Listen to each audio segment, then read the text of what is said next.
What up, what up, what up? Alright, well, this is the execution video and trade recap of the day. February 10th, New York AM, 2026. Let's get to it. If you watch my keyword narrative for the day, that is kind of like what I'm following and kind of like the thought process I will be going in. However, I will be going through the thought process throughout market, as I already explained pretty much. I'll try not to go faster this time. Okay, so I already put it on back bar replay for, where the fuck is the thing?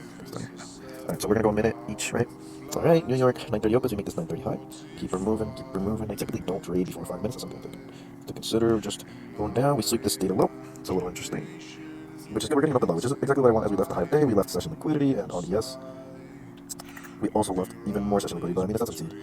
That's succeed, and we're getting extra. Oh no, it's not, we're literally just, we just left a bunch of it. So we left 9:30 highs, high of day, and the session liquidity plus the swing high SMT'd and the 4-hour inefficiency. So low time frame LR leading to a high time frame draw, always a great sign. Low time frame LR leading to high time frame draw liquidity as well. It makes sense. Right here, we're getting good manipulation. Right, we're in this 4-hour gap now. Something too having in the back of your mind is that we are bouncing between PA arrays on yes.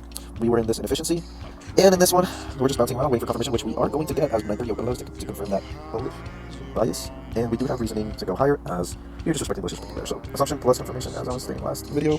Just keep her moving. All right, I was watching this little inversion just for funsies, I think. I'm not thinking about, yeah.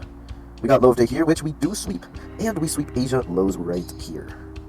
Then we get a 1 minute inversion point here. Now, okay, pros, everything about this trade is fucking A+. This trade is amazing, a statistical loss, just great in my opinion, right? I took it, right? It's a statistical loss. However, there is one mistake that I did not realize at the time. Before going on to that, I will break this. I will see the setup on. Yes, we have some T.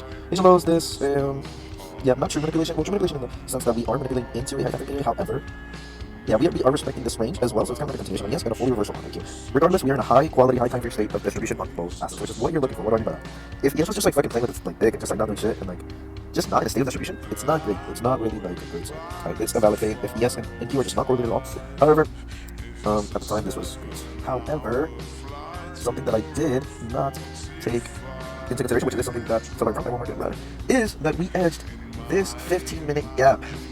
So something to take away from today is the fact that whenever in a really big imbalance like this, like a 4-hour, whatever, and it looks a little confusing, whatever, you should shave down some time frames and see what we can manipulate into more accurately, because this 4-hour isn't 1 hour, etc., etc. But what ends up being significant in this case is the fact that we edged this 15-minute gap. Because if you look here, before we inverse, we literally manipulate, we take out these data lows, low day, Asian session liquidity, and the SMT, and we were in a high time frame gap. We run out of this range we were in, right? Running out of range is always a great sign of manipulation. Honestly, this manipulation is very worth it in my opinion, and if I would have faded and this would have played out, and the other reason why I would have faded is because this 15-minute gap was being edged, I honestly would not have been very happy.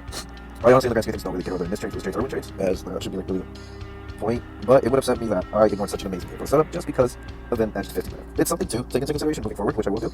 However, if it would have played out, I would have been a little upset because this is kind of insignificant in the grand scheme of things. So I think it's a valid loss. Blake took this loss. I took this, me and Blake, but seriously, me and Blake did take this loss, and a lot of people took this loss. Don't feel ashamed. This is a valid loss in my books. I took out extra fade, and on EVA, and I do those the other time after I finish this.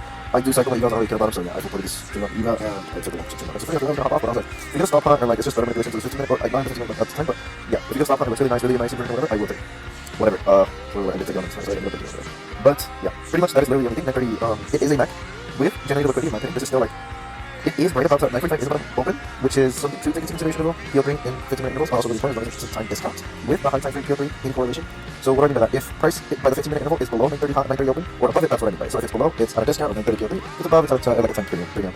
So it looks good for longs. I'm not really caring about the 15-minute by PL3. It's something to take into consideration, but not something I will fade a trade because of if it's like super A+. This is A+ in my opinion. Target's good and better. I like having max with generated liquidity on the way. But yes. I don't think this 5-minute has in front of me, but I did not get out at the time. That's a mistake. Something to take into consideration. Yeah. Still think this trade is valid. LR. But regardless, it doesn't end up going down.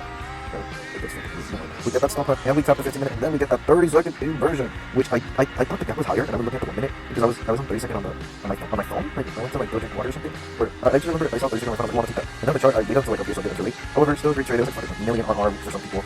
We get the stop, we get the manipulation, we get even more generated liquidity. As you can see, it is a power of 3 pairing with the 9:30 to 9:45 PL3, 9:30 open flow. 5-minute MAC right here. We get the stop when we generate liquidity. We sweep it. We get the stop when we tap into the 15-minute. I mean, this is absolutely beautiful best trade in the fucking month, probably. Just absolutely gorgeous. If you didn't take this, congrats if you didn't. It's a 30 seconds, so I'm not really too worried about it if you didn't take it, but you should have at least seen the trade idea. If not, you kind of like, you gotta get a JOB, to be honest. You watched. Just kidding, but.